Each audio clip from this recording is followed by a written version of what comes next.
Halo semuanya, di dalam video ini saya dan teman-teman dari kelompok 2 kelas MA 21B01 dari mahasiswa Universitas Pelita Bangsa.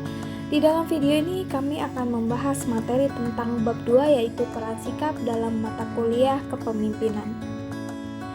Berikut ini adalah 12 poin materi yang akan kita bahas di dalam video ini.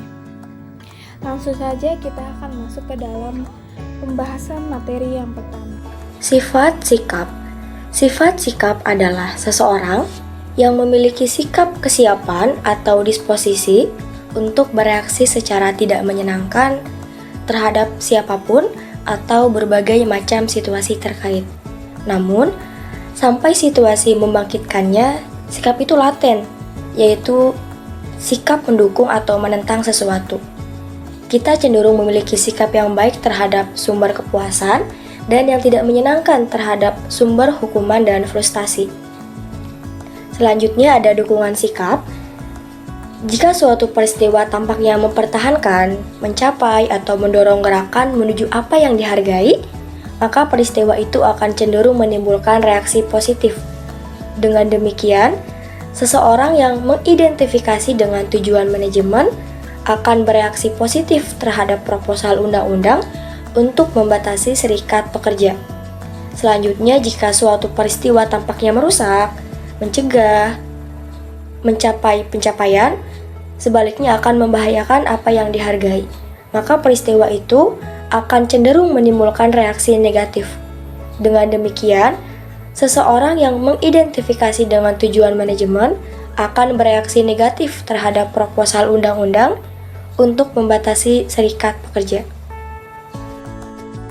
Selanjutnya ada sikap dan nilai. Nilai didefinisikan sebagai konsep yang diinginkan, kriteria atau standar evaluasi diinternalisasi yang dimiliki seseorang.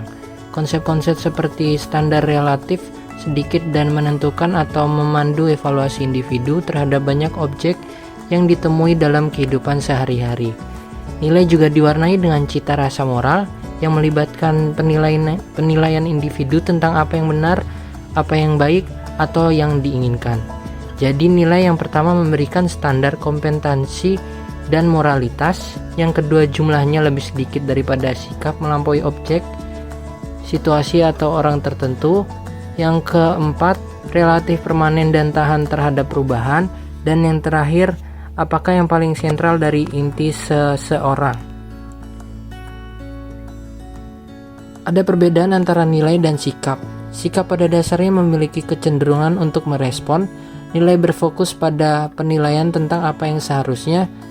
Penilaian ini juga dapat mewakili manifestasi spesifik dan kecenderungan yang menentukan di bawah permukaan perilaku. Selanjutnya ada sikap dan pendapat. Pendapat adalah ekspresi atau penilaian evaluatif atau juga sudut pandang mengenai topik atau subjek tertentu. Suatu sikap agak digeneralisasikan atau bisa disebut seperti menyukai atau tidak menyukai atasan seseorang. Sedangkan pendapat biasanya adalah interpretasi mengenai masalah tertentu. Pendapat bagaimanapun biasanya dipengaruhi oleh sikap yang lebih umum. Fakta dan pengamatan yang berkaitan dengan pengalaman individu ditafsirkan berdasarkan sikapnya. Selanjutnya ada sikap dan kepercayaan. Keyakinan adalah penilaian tentang sesuatu keyakinan, misalnya seperti bahwa dunia ini bulat adalah penilaian tentang bentuknya. Ideologi kapitalis misalnya adalah seperangkat keyakinan bahwa ekonomi perusahaan bebas produktif secara maksimal, bahwa persaingan dalam jangka panjang menurunkan harga dan meningkatkan kualitas, dan bahwa peristiwa di pasar menentukan dan seharusnya menentukan apa yang diproduksi. Dan selanjutnya ada sikap dan prasangka. Prasangka didefinisikan sebagai sikap yang menolak perubahan secara emosional. Prasangka tertanam kuat dan dipertahankan dengan kuat jika terancam. Selanjutnya ada 3 macam prasangka. Yang pertama ada prasangka kognitif. Prasangka kognitif mengacu pada apa yang diyakini orang benar. Selanjutnya ada prasangka afektif. Prasangka afektif adalah menunjukkan pada orang dan ketidaksukaan. Dan yang terakhir ada prasangka konatif. Prasangka konatif mengacu pada bagian orang cenderung berperilaku. Perhatikan bahwa ini masih merupakan sikap karena orang tidak benar-benar bertindak berdasarkan perasaan mereka. Untuk contohnya, prasangka konotatif dapat ditemukan dalam pernyataan seperti berikut.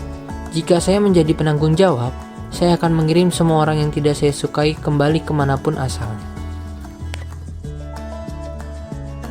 Untuk selanjutnya, materi ketujuh yaitu ciri-ciri sikap, yang terdiri dari yang pertama ada valensi. Ini mengacu pada besarnya atau tingkat kesukaan atau ketidaksukaan terhadap objek atau peristiwa. Yang kedua ada multiplexity, yang mengacu pada jumlah elemen yang membentuk sikap. Yang ketiga ada hubungan dengan kebutuhan. Sikap bervariasi dalam kaitannya dengan kebutuhan yang mereka layani. Misalnya, sikap individu terhadap gambar mungkin hanya melayani kebutuhan hiburan. Di sisi lain juga, sikap individu terhadap tugas dapat memenuhi kebutuhan yang kuat akan keamanan, pencapaian, pengakuan, dan kepuasan.